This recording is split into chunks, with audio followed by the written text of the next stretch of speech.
Dan kita kembali membahas tentang Ghazawatun Nabi sallallahu alaihi wasallam, perang-perang Rasul sallallahu alaihi wasallam yang sempat tertunda.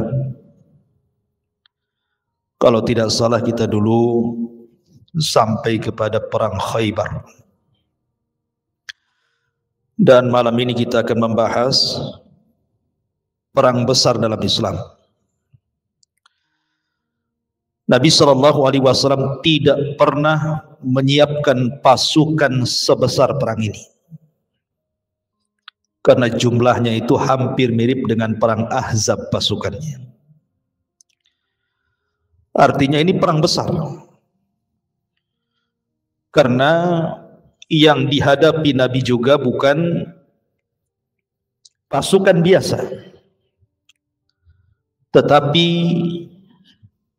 negara besar, negara adidaya kala itu dari orang-orang Romawi.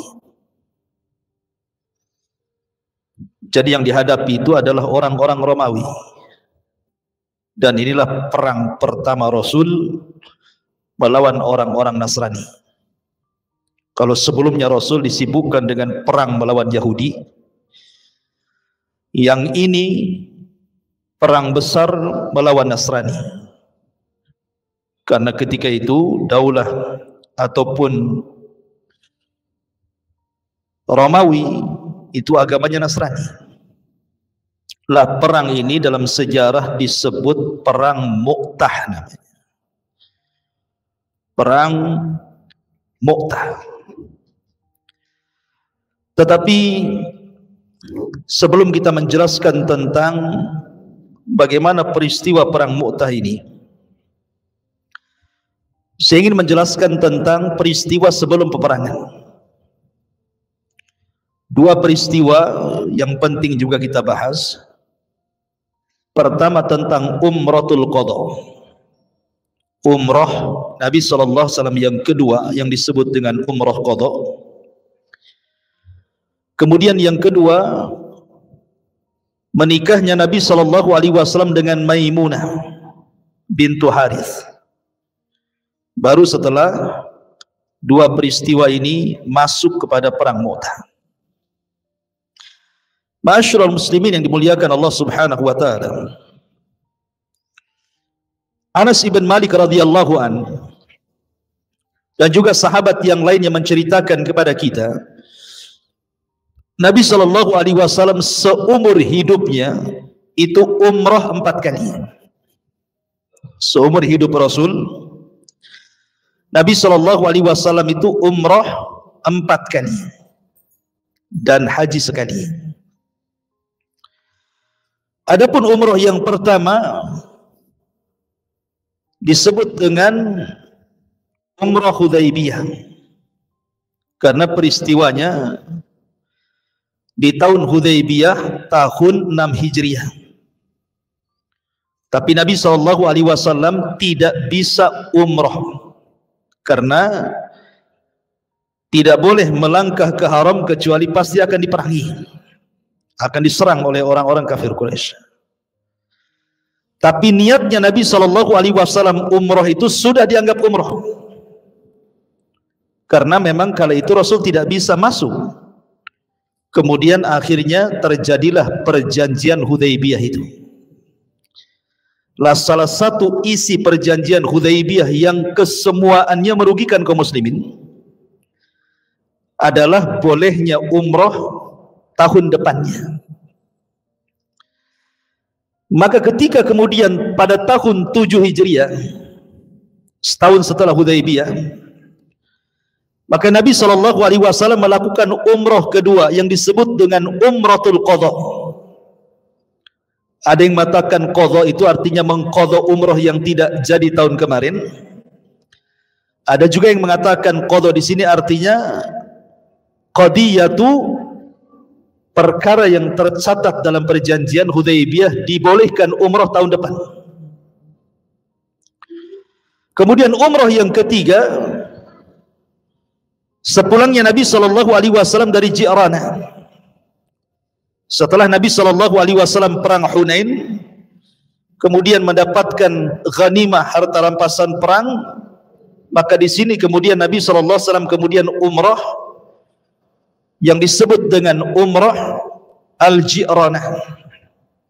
Kemudian yang terakhir, yang keempat, Nabi SAW umrah seiring dengan Hajjatul Wada. Ihramnya di bulan Dzulqa'dah, kemudian umrahnya di bulan Dzulhijjah. Jadi umrah Nabi SAW 4 kali dalam seumur hidup beliau.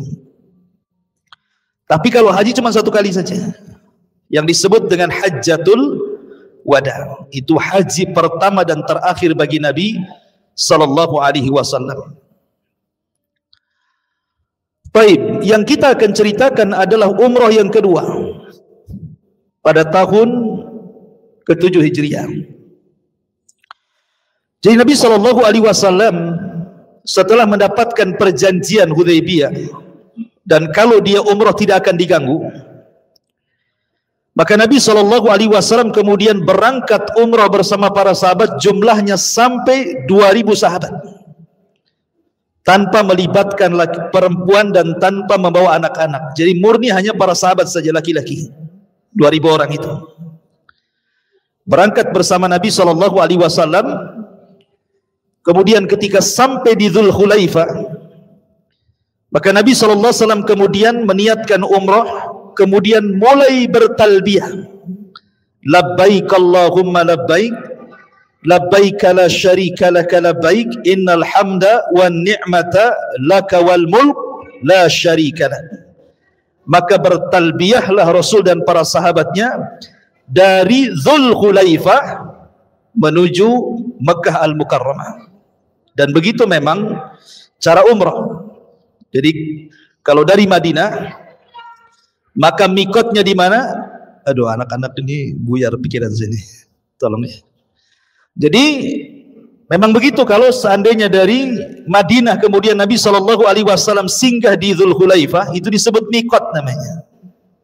Jadi kalau antum nanti umrah, kemudian bertolak dari Madinah, kemudian sekitar 2 jam ke Dzulhulaifah, maka disitulah kita berniat untuk umrah.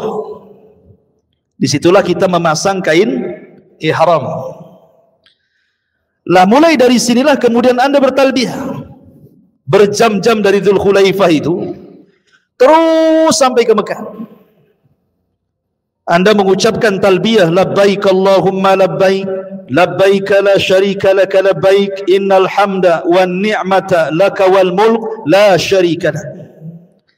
Kemudian sampai di Mekah. Lah Nabi SAW ketika sampai di Mekah bersama 2000 para sahabat Nabi SAW, maka langsung tawaf. Tawaf di sekitar Ka'bah 7 kali putaran. Jadi orang-orang musyrik sekitar Ka'bah itu keluar semua, tidak suka melihat para sahabat Nabi yang datang dari Madinah. Mereka hanya melihat dari kejauhan dari bukit-bukit itu. Kemudian mereka mengejek Rasul dan para sahabatnya, dan mereka mengatakan, "Ungzuru, lihat mereka." Mereka sudah terkena humma Yathrib. Yathrib itu nama tempo dulu Madinah, sebelum dikatakan Madinah disebut Yathrib. Dan Yathrib itu dulu banyak wabah. Makanya ayahanda Nabi SAW ketika safar berdagang kemudian singgah di Yathrib, terkena wabah Yathrib dan meninggal. Jadi Yathrib itu dikenal dengan wabah sebelum kedatangan Nabi. Tapi setelah kedatangan Nabi sudah tidak ada wabah lagi, makanya disebut diganti dari Yathrib menjadi Madinah At-Thayyibah.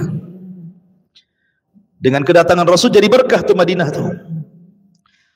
Jadi orang-orang musyrik mengejek, bahwa lihat tuh orang-orang yang terkena humma Yathrib itu, terkena wabah Yathrib katanya. Maka Nabi SAW mendengar bahwa orang-orang musyrik mengejek para sahabat. Rasul SAW memerintahkan para sahabat saat tawaf pertama untuk memperlihatkan pundaknya, diselendangkan. Jadi nampak tenaganya gitu ya. Dikiranya para sahabat itu orang yang kurus-kurus, ceking-ceking. Tidak. Justru kehidupan mereka di Madinah membuat para sahabat gagah berani, kuat, nampak ototnya. Maka Rasul menyuruh para sahabat untuk menyelendangkan kain ihramnya biar nampak tenaganya. Tengok, kuat gitu ya. Kemudian Nabi disuruh untuk lari-lari kecil 3 putaran pertama. Dan itu sunnahnya tawaf seperti itu. Sunnahnya tawaf itu selendangnya dibuka, bahunya sebelah dibuka, kemudian 3 putaran pertama lari-lari kecil. Baru setelah putaran keempat sampai ke-7 bisa dibalikan, biasa jalan. Ya. Karena sebabnya Nabi SAW ingin memperlihatkan bagaimana para sahabat yang tinggal di Madinah itu orangnya berotot gitu, supaya tahu orang-orang itu, untuk membantah bahwa mereka tidak terkena wabah Yathrib. Maka setelah kemudian tawaf 7 putaran dimulai daripada mencium Hajar Aswad. Bagi yang bisa mencium, bagi yang tidak maka cukup melambaikan tangan dan bertakbir bismillahi Allahu Akbar. Kemudian tawaf. Kemudian antara 2 rukun membaca Rabbana atina fid dunya hasanah wa fil akhirati hasanah wa qina adzabannar. Kemudian Nabi SAW bertolak antara Safa dan Marwah, mulai sa'i. Maka Nabi SAW kemudian sa'i juga 7 putaran. Tapi putaran sa'i dalam Safa Marwah bukan seperti putaran Ka'bah. Kalau Ka'bah itu kan 1 kali putaran 1, 2 kali putaran 2. Tapi kalau sa'i bukan seperti itu. Kalau sa'i itu hitungannya pertama dari Safa, kemudian ke Marwah 1, dari Marwah ke Safa 2, dari Safa ke Marwah lagi 3. Gitu maksudnya. Ya kalau umpamanya dari Safa kemudian ke Marwah balik lagi ke Safa dianggap 1, capek. Itu kan jauh itu. Bisa pengkor kakinya. Ya. Artinya bahwa cara menghitung sa'i berbeda dengan cara tawaf. Maka selesai sa'i, Nabi SAW langsung menyembelih hewan yang dibawa dari kota Madinah untuk dikurbankan sebagai kurban. Maka dibagikan kepada fuqara Mekah dan mencukur rambutnya. Kalau kurban bukan bagian daripada umrah. Kalau umrah itu cukup 3 saja kalau di Mekah, tawaf, kemudian sa'i, cukur rambut, selesai. Sudah sampai 2 jam selesai umrah itu. Yang lama itu dari mikotnya, dari Madinah ke Mekahnya itu yang lama. Kalau sudah sampai di Mekah itu 2 jam kelar itu umrah itu. Kok bisa 10 hari travelnya Ustaz? Lebihnya jalan-jalan. Jalan-jalan. Nengok sepeda Nabi Adam. Ada sepeda Nabi Adam? Iya ada. Rupanya dari Jogja sepedanya. Di Saudi sepeda. Itu hadiah dari Indonesia, itu dipajang. Saking gedenya disebut sepeda Nabi Adam. Ya. Masyaallah muslimin yang dimuliakan Allah Subhanahu wa taala. Intinya bahwa setelah Nabi SAW umrah, karena orang-orang musyrik itu cuman ngasih 3 hari saja. Tidak boleh lebih dari 3 hari, Rasul harus keluar. Lah ketika di tengah-tengah umrah itulah Nabi SAW kemudian melamar salah satu ummul mukminin namanya Maimunah bintul Haris saat umrah qadha itu. Ini peristiwa yang kedua. Rasul melamar Maimunah bintul Haris. Subhanallah ikhwan. Ibunda Maimunah itu namanya Hindun bintu Auf. Hindun bintu Auf. Dikaruniai oleh Allah Subhanahu wa taala 6 perempuan. Jadi dia punya anak 6 perempuan. Nabi SAW memuji Hindun bintu Auf ini. Karena seluruh anak-anak perempuannya disebut oleh Nabi SAW sebagai akhwat al-mu'minat. Wanita-wanita yang beriman kepada Allah Subhanahu wa taala. Dan Allah merahmati Hindun bintu Auf di mana seluruh suami-suami dari anak-anak putrinya atau menantunya itu semua orang-orang hebat. Itulah pentingnya seorang ibu ya. Ibu itu madrasatul banat, di dalam madrasah bagi anak-anak. Yang berperan kepada pendidikan itu bukan sekolah, bukan pesantren, tapi ibu. Makanya saya kadang-kadang baca di status gitu kan, anaknya ditaruh di pesantren, kemudian orang tuanya komen di grup pesantren, tolong anak saya Ustadz perhatikan rambutnya, sudah disampo apa belum? Tolong badannya diperhatikan sudah mandi apa belum? Tolong makannya jangan yang pedas-pedas. Tolong Ustadz anak saya itu diperhatikan tidurnya. Tolong tasnya itu dijaga juga. Jadi Ustadz di pesantren itu bukan hanya ngajar, disuruh untuk jadi baby sister. Subhanallah. Gimana? Coba giliran ditagih SPP ngeles pula, aduh belum gajian Ustadz. Tapi berat kali tugas. La haula wala quwata illa billah. Jadi memang seperti itu. Harusnya itu pendidikan-pendidikan seperti itu tuh sudah dididik di rumah. Jadi gimana anak itu sebelum mondok sudah dewasa. Jadi sudah bisa mandi sendiri, nyisir sendiri, nyabun sendiri, nyampu sendiri, kan begitu ya. Jadi pondok itu tinggal belajar aja. Ini semua dididik di pesantren gitu ya. Sampai-sampai minta dipoto. Ustaz kalau bisa dipoto lah tuh. Sekali dipoto anaknya paling pinggir. Kok anak saya kejepit Ustaz? La haula wala quwata illa billah. Ini gimana ceritanya ini? Banyak komplain wali murid ini. Tapi kembali. Jadi Hindun bintu Auf ini dikaruniai oleh Allah Subhanahu wa taala 6 wanita. Perhatikan jemaah. 1, Zainab bintu Huzaimah. Lah Zainab bintu Huzaimah itu satu ibu dengan Maimunah. Dua-duanya istri Nabi. Dua-duanya istri Nabi. Zainab bintu Huzaimah dinikahi oleh Nabi sallallahu alaihi wasallam tetapi tidak punya anak. Kemudian setelah itu Nabi sallallahu alaihi wasallam menikah dengan Maimunah bintul Haris. Saat umrah qadha yang kita ceritakan ini namanya Maimunah bintul Haris. Nanti kita ceritakan siapa yang Maimunah. Kemudian yang ketiga, anaknya adalah Lubabah Al-Kubra. Lubabah ini disebut dengan Ummu Fadl. Suaminya siapa? Pamannya Nabi Abbas. Abbas ibn Abdul Muttalib. Kemudian anak yang ketiga, Lubabah As-Sughra. Dinikahi oleh sahabat mulia yang namanya Al-Walid ibn Mughirah. Dia dinikahi oleh Al-Walid ibn Mughirah, anaknya kemudian jadi sahabat namanya Khalid ibn Walid. Ya. Al-Walid ibn Mughirah ini orang kafir.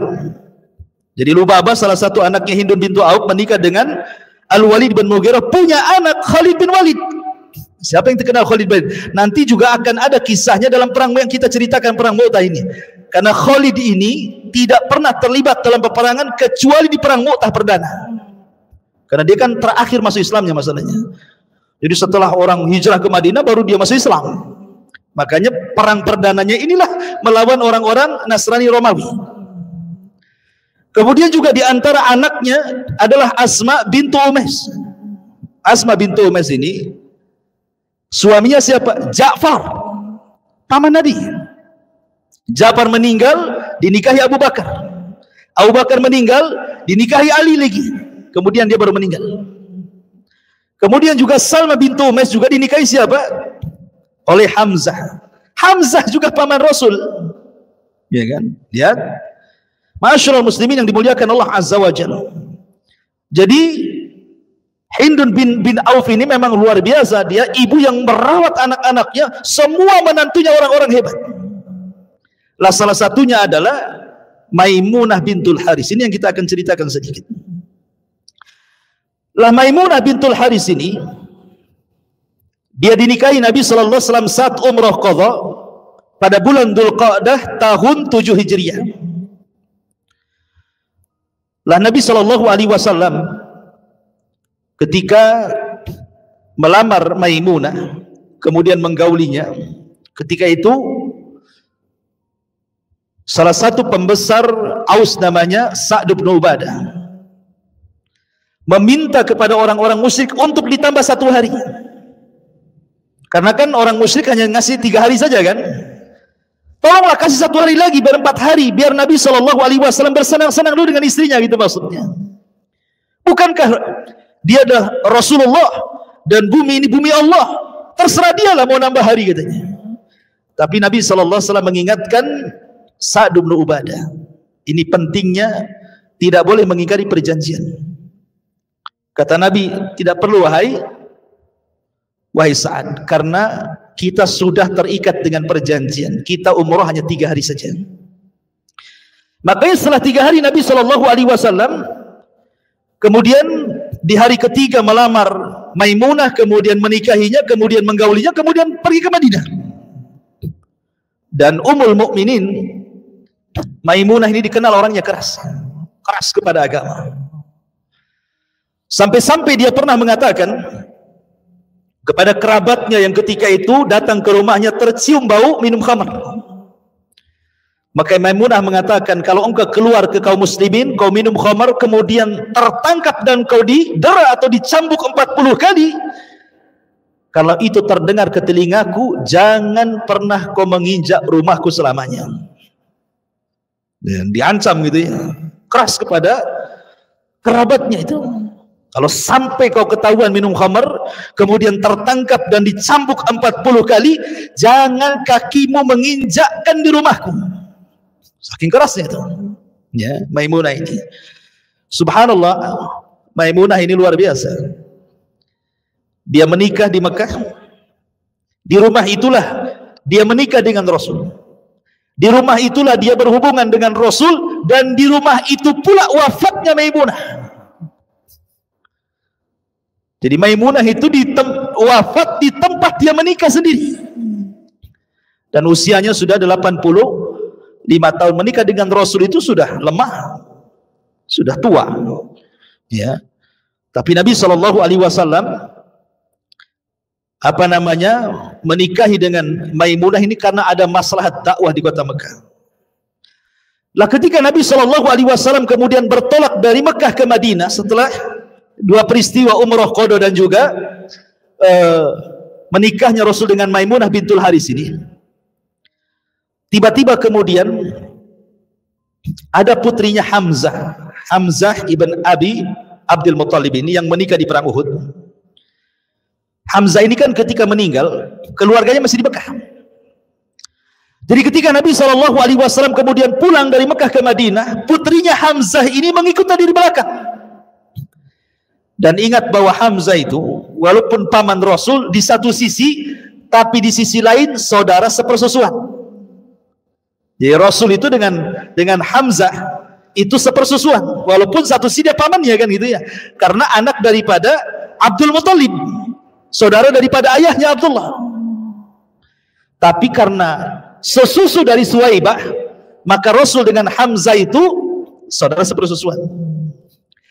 Jadi putrinya berteriak-teriak dan mengatakan, ya ammi, wahai pamanku, maksudnya Nabi SAW. Maka Rasul melihat rupanya putrinya Hamzah, dan dia mengatakan, saya sudah tidak kerasan di Mekah, ingin ikut engkau ke Madinah. Tiba-tiba di situ sudah ada 3 orang mulia yang ingin mengasuhnya. Pertama Ali bin Abi Thalib, yang kedua Abbas ibn Abi Thalib, Abdul Muttalib, paman Rasul juga, dan yang ketiga Zaid ibn al-Harithah. Kata Ali radhiyallahu anhu, ya Rasulullah, biarkan anak itu ikut serumah denganku, karena dia adalah anak pamanku, sepupu denganku, biar aku bawa. Tapi Abbas mengatakan tidak, dia harus ikut denganku. Dia harus ikut denganku karena istriku itu bibinya dia. Kata Zaid mengatakan tidak, dia harus ikut dengan aku, katanya.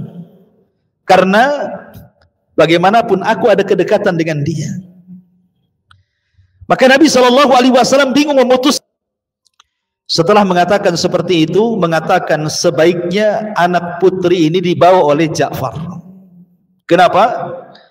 Karena istri daripada Ja'far itu adalah bibi daripada anak Hamzah, dan Rasul mengatakan al-khalatu bimanzilatil bahwa bibi itu sekedudukan dengan ibu. Ini yang banyak dilupakan di masyarakat. Ya. Kalau seandainya seseorang itu ibunya sudah meninggal, bibi-bibinya masih ada. Terkadang kita ini tidak pernah berbuat baik kepada mereka, ngubungi mereka pun tidak, padahal mereka itu pengganti orang tua, kata Rasul. Kapan lagi kita berbuat baik kepada orang tua kita sementara sudah meninggal? Ini kesempatan, bibi masih ada. Itulah caranya kita berbuat baik kepada orang tua yang sudah meninggal, berbuat baik kepada bibi-bibinya, karena bibi itu, kata Rasul, sekedudukan dengan ibu. Ini yang kadang dilupakan. Jadi yang masih punya bibi, berbuat baik kepada mereka, samakan mereka dengan ibu kita, gitu maksudnya. Kalau ibu kita sudah meninggal, gitu ya. Sebagaimana Rasul kemudian mengatakan kepada Ja'far, wahai Ja'far, kau yang berhak mengambil putrinya Hamzah, karena istrimu adalah bibinya dia, dan bibi itu sekedudukan dengan ibu. Ya. Ma'asyiral muslimin yang dimuliakan Allah Subhanahu wa taala. Maka bertolaklah Nabi sallallahu alaihi wasallam dari Mekah ke Madinah. Lah setelah itu, ma'asyiral muslimin yang dimuliakan Allah Azza wa Jalla, ada seorang sahabat yang kita kenal, Khalid bin Walid, masuk Islam. Setelah peristiwa ini, Khalid bin Walid bersama satu namanya Amr ibn As, ini dua-duanya pimpinan Quraisy ini. Dalam satu waktu dua-duanya masuk Islam. Kapan itu? Setelah Nabi sallallahu alaihi wasallam umrah, dan setelah Nabi SAW menikah dengan Maimunah, kemudian bertolak dari Mekah ke Madinah di tahun 7 Hijriah, Khalid baru masuk Islam. Jadi bayangkan coba, Nabi itu 13 tahun di Mekah, tidak ada hidayah masuk ke hati Khalid, dan Rasul sudah 7 tahun di Madinah baru tergerak ingin masuk Islam. Makanya Khalid itu Islamnya belakangan. Ketika Khalid ini bertengkar, berselisih dengan Abdurrahman ibn Auf. Abdurrahman ibn Auf ini as-sabiqun al-awwalun lah, orang-orang yang masuk Islam di awal-awal di Mekah. Sementara Khalid di tahun 7 Hijriah baru masuk Islam kan. Bertengkarlah Khalid ibn Walid dengan siapa? Abdurrahman ibn Auf. Rasul marah. Marah kepada siapa? Kepada Khalid. Dan mengatakan, ya Khalid, la tasubbu ashabi. Lau anna ahadakum anfaqa misla Uhudin dhahaba, ma balagha mudda ahadikum wala nasifa. Khalid, jangan kau celah sahabatku, maksudnya Abdurrahman ibn Auf. Sebab kalau seandainya salah seorang di antara kalian berinfak sebesar gunung Uhud, semuanya emas, tidak bisa menjangkau amalan para sahabat satu mud, bahkan separuhnya pun tidak. Nabi SAW membela Abdurrahman bin Auf. Ma'asyiral muslimin yang dimuliakan Allah Azza wa Jalla, baru setelah kemudian Khalid bin Walid radhiyallahu anhu masuk Islam, disinilah kemudian Nabi SAW mulai menyurati ke raja-raja. Rupanya ada satu delegasi yang dibunuh. Sebab pembunuhan delegasi surat inilah memicu perang Mu'tah yang kita akan ceritakan. Karena tidak boleh delegasi itu dibunuh, ikhwan. Sampai sekarang tidak boleh. Yang mengantarkan surat delegasi kerajaan ke kerajaan itu dilarang untuk dibunuh. Kalau dibunuh sama dengan ngajak perang. Ma'asyiral muslimin yang dimuliakan Allah Azza wa Jalla. Jadi perang Mu'tah ini adalah peperangan kaum muslimin melawan kekaisaran Bizantium Romawi. Romawi Timur maksudnya. Jadi perang Mu'tah ini berlangsung pada bulan Jumadil Awal tahun 8 Hijriah atau bertepatan dengan 629 Masehi. Lah posisi Mu'tah sendiri itu sebenarnya dekat dengan Baitul Maqdis. Ya, sekitar 80 km dari Baitul Maqdis. Itulah posisi letaknya Mu'tah. Lah perang Mu'tah ini terjadi di sebuah tempat namanya Balqa. Balqa daerah Syam sana.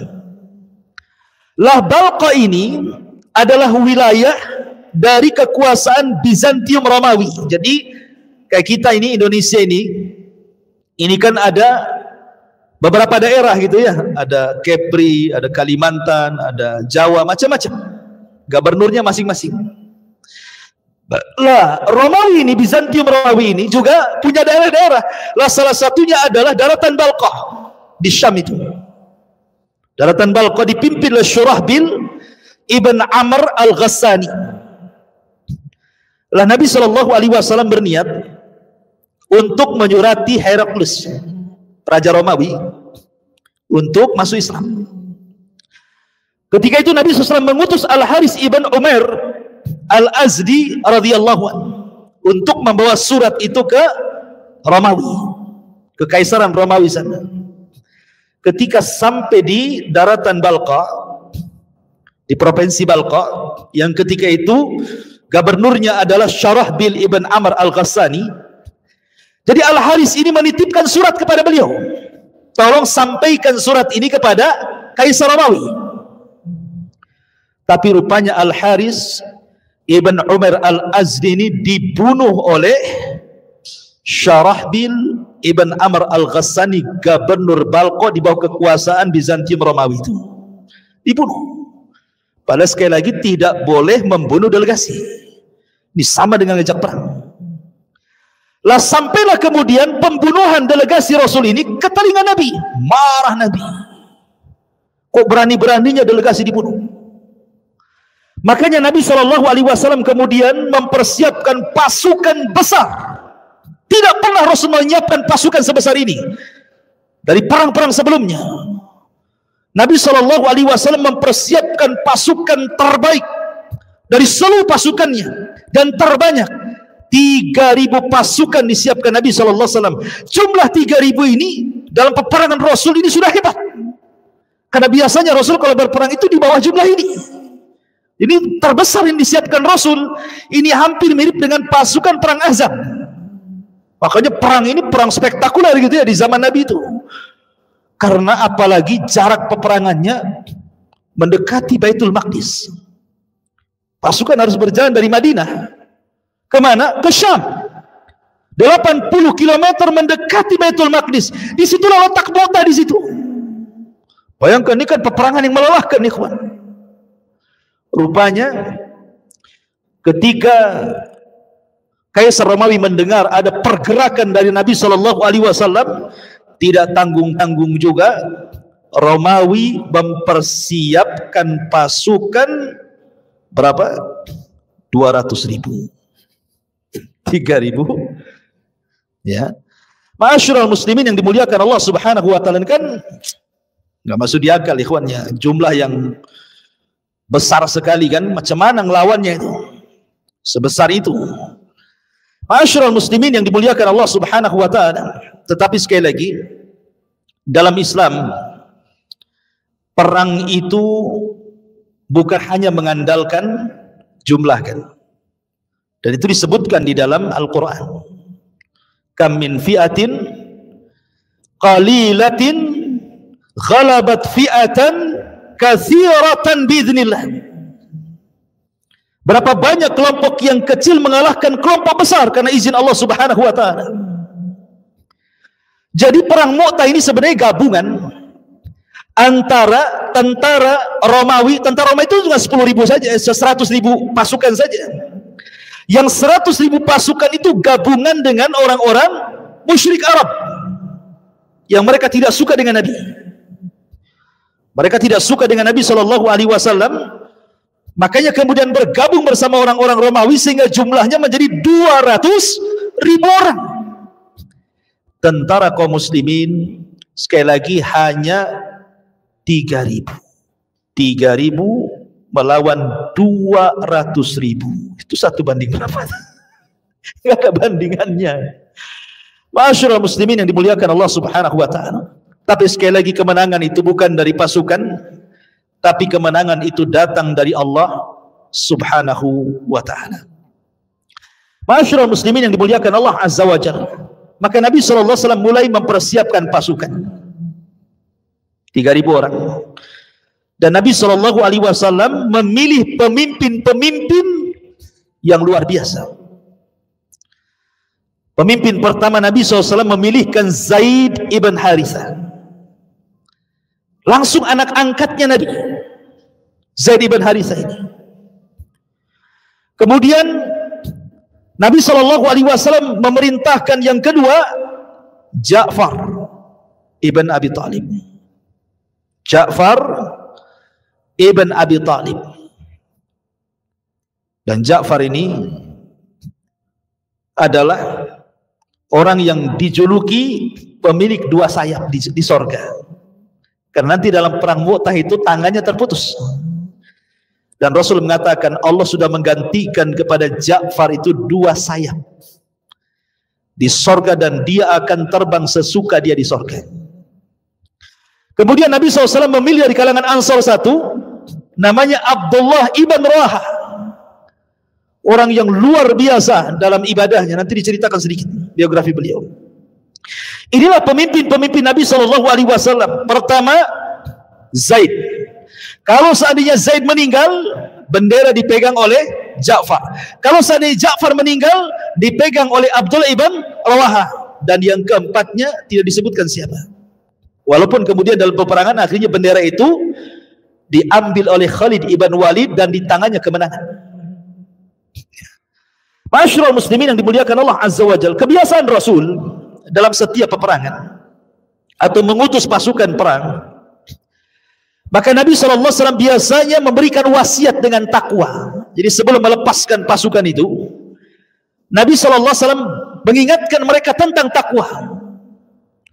Maka kita juga sama, apabila bukan hanya mengirim pasukan, kalau ada keluarga kita yang safar pun, doanya kan seperti itu kan ya, astaudiukallah takwa, aku titipkan kepada Allah, mudah-mudahan kau bertakwa sampai tempat kan itu.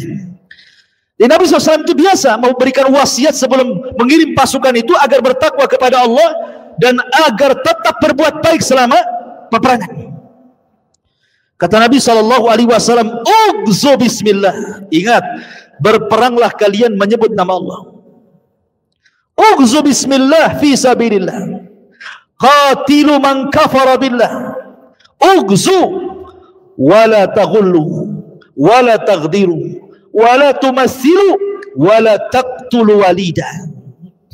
Kata Nabi SAW, peranglah dengan menyebut nama Allah di jalan Allah. Perangi orang-orang yang kufur kepada Allah. Perangi kalian. Ingat, jangan kalian mencuri harta rampasan perang. Jangan kalian berkhianat. Jangan kalian memutilasi orang yang sudah mati. Jangan kalian membunuh anak-anak, perempuan, atau kakek-kakek yang tidak berdaya, atau tokoh-tokoh agama dalam tempat-tempat ibadah mereka. Lihat bagaimana Nabi SAW dalam peperangan saja Islam itu masih mengedepankan adab. Lihat kalau perang sekarang, tidak ada adab lagi. Kalau perang sekarang ini bukan pakai senjata, udah pakai nuklir, pakai bom atom, pakai macam-macam. Yang mati ya macam-macam lah. Mau anak-anak, mau perempuan, ibu hamil, ibu menyusui, semua mati. Semua mati. Sudah tidak ada lagi aturan perang kan? Islam itu masih punya aturan perang. Makanya kenapa kemudian Allah Subhanahu wa taala berfirman, "Wa ma arsalnaka illa rahmatan lil alamin." Tidaklah kami utus engkau ya Muhammad kecuali menjadi rahmat bagi semesta alam. Akhirnya kemudian setelah Nabi SAW kemudian menyiapkan 3.000 pasukan dipimpin oleh Zaid, disinilah tiba-tiba pemimpin ketiga yang ditunjuk Rasul, Abdullah ibn Rawaha, menangis. Menangis dia. Kenapa dia menangis ketika hendak berangkat? Maka para sahabat bertanya, "Wa ma yubkika ya ibn Rawaha?" Wahai ibn Rawaha, kenapa kau menangis? Faqala, maka Abdullah ibn Rawaha mengatakan, "Ama wallah ma bihubbud dunya wala sababatun bikum, walakinni sami'tu Rasulullah sallallahu alaihi wasallam yaqra'u ayatan min kitabillahi azza wa jal yadhkuru fiha an-nar wa in minkum illa wariduha kana ala rabbika hatman maqdiya falastu adri kaifa li bisadri ba'dal wurud. Katanya Abdullah ibn Rawaha radhiyallahu anhu mengatakan, demi Allah aku menangis bukan karena cinta dunia, bukan karena aku meninggalkan rumahku, meninggalkan bisnisku, meninggalkan gerlap gemerlap keduniaanku dan aku harus mengarah kepada kematian dalam jihad. Bukan itu. Atau bukan karena aku menangis karena boleh jadi mungkin kita tidak akan bersama lagi bersama kalian wahai sahabat-sahabatku. Tetapi aku teringat dengan sabda Nabi SAW, kata Abdullah ibn Rawaha ketika beliau menyebut tentang neraka. Kemudian Abdullah ibn Rawaha membacakan ayat wa in minkum illa wariduha kana ala rabbika hatman maqdiya, dan tiada seorang pun dari kalian melainkan pasti akan mendatangi neraka. Maksudnya akan meniti di titian siratal mustaqim. Semua kalian akan melewati itu, dan titian itu kan bawahnya jahanam. Artinya kita akan melintasi neraka. Semua pasti. Kemudian beliau mengatakan, hal itu bagi Rabbmu adalah sebuah kepastian yang sudah ditetapkan, dan aku tidak tahu posisiku setelah penyeberangan titian itu. Apakah aku berhasil menyeberang, ataukah justru aku jatuh dari titian dan masuk ke jahanam? Karena Abdullah ibn Rawaha sudah merasakan bahwa tidak akan selamat dalam peperangan ini. Dia khawatir kematiannya suul khotimah. Makanya dia ingatkan kepada para sahabat Nabi SAW tentang ayat ini, agar diperbaiki niat kalian dalam berjihad. Itu maksudnya agar ikhlas lillah, karena Allah Subhanahu wa taala, li'ala'i kalimatillah, untuk meninggikan kalimat Allah Subhanahu wa taala. Ketika kemudian Abdullah ibn Rawaha mengatakan seperti itu, maka kaum muslimin berusaha untuk menenangkan Abdullah ibn Rawaha. Kemudian mengatakan, sahibakumullah wa dafa'ankum. Semoga Allah Subhanahu wa taala menyertai engkau wahai Abdullah ibn Rawaha dan melindungi dirimu, dan kau bisa kembali dengan selamat. Apa kata Abdullah ibn Rawaha? Lakinni as'alur rahman maghfiratan wa dharbatan dhata far'in taqdhifu zabada aw ta'natan biyadai harrana mujhizatan biharbatin tunkidul akhsha'a wal kabida hatta yaqulu idza marru ala jadathi arsyadakallahu min ghazin wa qad rasyada. Kemudian Abdullah ibn Rawaha ini seorang pelantun syair. Dia mengatakan, kata Abdullah ibn Rawaha, tetapi aku memohon ampunan pada Sang Maha Penyayang, dan pukulan dahsyat yang memancarkan darahku atau tikaman dari orang-orang yang haus darah dengan tombak yang menebus usus dan hatiku, hingga orang-orang berkata tatkala melewati kuburanku, semoga Allah memberi petunjuk kepada tentara dan ia telah mendapatkannya. Artinya Abdullah ibn Rawaha mengatakan, tidak, kalian tidak perlu mendoakan keselamatan karena aku ingin mati di situ. Begitulah para sahabat. Tujuan mereka jihad, memang ingin mati syahid. Karena ada kisah-kisah yang lucu-lucu gitu ya. Ada orang yang ingin perang, tiba-tiba datang ke dukun biar kebal bacok, biar kebal peluru. Datang ke dukun, musyrik dulu baru jihad. Coba, ada orang itu datang ke dukun, tolong dikasih jimat supaya kebal. Lah tujuannya perang itu apa? Kan mati syahid. Kalau sahabat tuh kan hidup mulia atau mati syahid, kan begitu sahabat tuh ya. Ini coba seandainya dia datang ke dukun, betul-betul dia dapat jimat, tiba-tiba di tengah-tengah peperangan jimatnya jatuh, ketembak mati. Itu apa hukumannya itu? Itu musyrik namanya, mati di atas kesyirikan. Coba, mati konyol. Masyarul muslimin yang dimuliakan Allah Azza wa Jalla. Maka Nabi SAW akhirnya kemudian mengantar mereka sampai ke benteng kota Madinah. Kemudian Abdullah ibn Rawaha ketika mendengar bahwa tentara orang-orang Romawi itu jumlahnya sampai 200.000, sementara tentara yang dibawanya hanya 3.000. Sahabat ini ya manusiawi, ada sedikit gentar-gentar, itu ada. Sehingga kemudian sebagian sahabat mengatakan kepada Abdullah ibn Rawaha, naktubu li Rasulillah sallallahu alaihi wasallam fanukhbiruhu bi'adadin aduwina. Bagaimana kalau seandainya kita kirim surat saja kepada Nabi, kita jelaskan jumlah musuh tidak seimbang nih. Kalau bisa Rasul kirim lagi lah pasukan begitu. Tapi lihat Abdullah ibn Rawaha memberikan semangat kepada para sahabat. Apa kata Abdullah bin Rawaha? Wallahi ya kaum, innal ladzi taqrahuna lalladzi kharajtum lahum tatlubuna syahada. Wa man nuqatilul aduwa bi'uddatin wala quwwatin wala kasratin ma nuqatiluhum illa bihadza ad-din alladhi aqramana Allah bih fantalaqu fa innama hiya ihdal husnayaini imma dhuhurun wa imma syahadatun.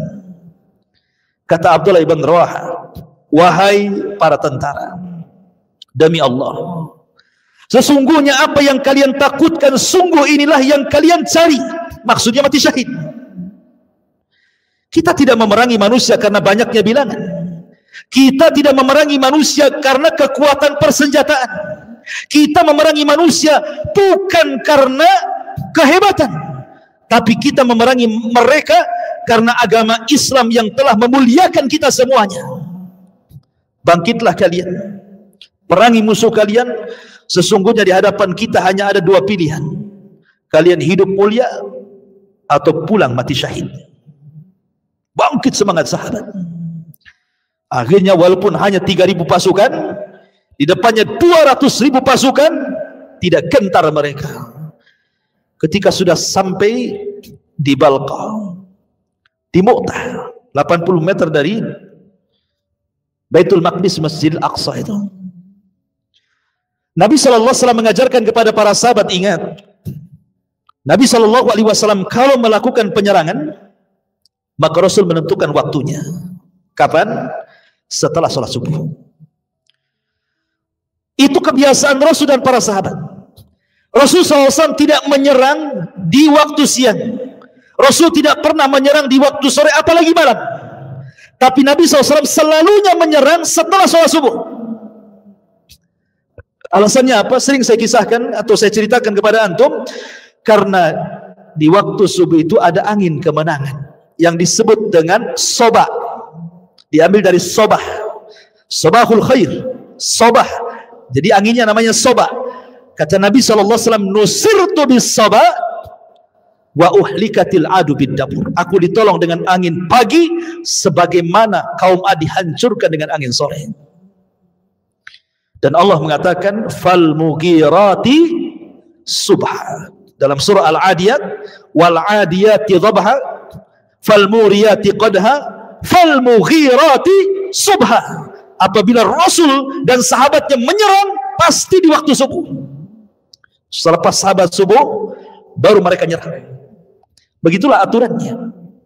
Makanya kenapa seorang Yahudi, jenderal Yahudi Israel pernah mengatakan, kalau seandainya orang-orang yang sholat subuh di Palestina itu jumlah mereka seperti jumlah sholat Jumat, maka mereka akan mengalahkan kita. Itu pernyataan Yahudi itu. Masalahnya sholat subuh tidak seperti sholat Jumat masalahnya, makanya kalah terus. Coba lihat sholat subuh kita ini. Kalau di umumnya di tempat-tempat di luar-luar Batam itu kadang-kadang sudah kakek-kakek, sudah renta-renta, sudah sepuh-sepuh kan, itu punya dekat-dekat rumahnya masjid. Anak-anak muda itu entah berantah kemana, ada di mana mereka? Itu di pesantren saja, memang sudah aturan kan itu ya. Jadi sholat fajar itu marbut bil falah, terikat dengan kemenangan. Ya, masyarul muslimin yang dimuliakan Allah Subhanahu wa taala. Maka setelah subuh bergeraklah pasukan. Di hari pertama para sahabat berperang dengan sangat sengit. Banyak tentara Romawi yang terbunuh. Padahal jumlah mereka banyak. Di hari kedua sama, banyak tentara Romawi terbunuh. dan belum ada yang terbunuh di pasukan kaum muslimin. Hari ketiga inilah hari yang naas bagi kaum muslimin, hari yang sulit. Dalam peperangan hari ketiga, 3 jenderal langsung meninggal. Zaid ibn Harithah meninggal. Kemudian bendera diambil oleh Ja'far. Kemudian Ja'far tangan kanannya terputus, diambil dengan tangan kirinya. Tangan kirinya terputus, kemudian dipeluk benderanya. Kemudian macam-macam senjata menusuk Ja'far ini, sampai ketika terguling jasadnya hampir 99 luka di badannya. Luka pedang, luka panah, luka tombak, dan luka-luka yang lainnya, sayatan dan begitu seterusnya. 90 luka. Menunjukkan bahwa keberanian para sahabat. Baru setelah kemudian Ja'far meninggal, bendera diambil siapa? Abdullah ibn Rawahah. Tapi sayang, Abdullah ibn Rawahah pun kemudian harus meninggal mati syahid. Bayangkan kondisi seperti ini. Kondisi ketika 3 pasukan ini, tiga jenderal ini meninggal dalam peperangan, sedikit banyak itu membuat ciut pasukan kan? Ya, sedikit banyak membuat ciut pasukan. Padahal strategis peperangan itu sudah luar biasa. Pasukan depan, pasukan belakang, pasukan kanan, kiri, tengah, pasukan inti, dan begitu seterusnya. Memang sudah luar biasa strategisnya itu. Tapi ketika para pemimpinnya kemudian satu persatu mati syahid, otomatis ada sedikit keciutan dari pasukan itu. Makanya kemudian setelah peperangan ini berhenti sesaat, kemudian akhirnya pasukan pun mundur. Kemudian ada seorang namanya Thabit ibn Arqam yang ketika itu memegang bendera sebagai pengganti tiga panglima yang gugur itu. Kemudian mengatakan, ya ma'syaral muslimin, istalihu ala rajuli minkum. Wahai kaum muslimin, pimpinan kita tiga-tiganya sudah wafat. Sebaiknya kan harus segera memilih pemimpin untuk melanjutkan perang ini. Akhirnya semua tertuju kepada siapa? Khalid ibn Walid. Padahal Khalid ibn Walid tidak ditunjuk menjadi pemimpin perang, karena itu juga perang perdana masalahnya. Tetapi para sahabat paham siapa Khalid. Di perang Uhud, kenapa kaum muslimin meninggal? Kalah gitu ya. Itu karena jasanya Khalid di tengah-tengah orang-orang musyrik.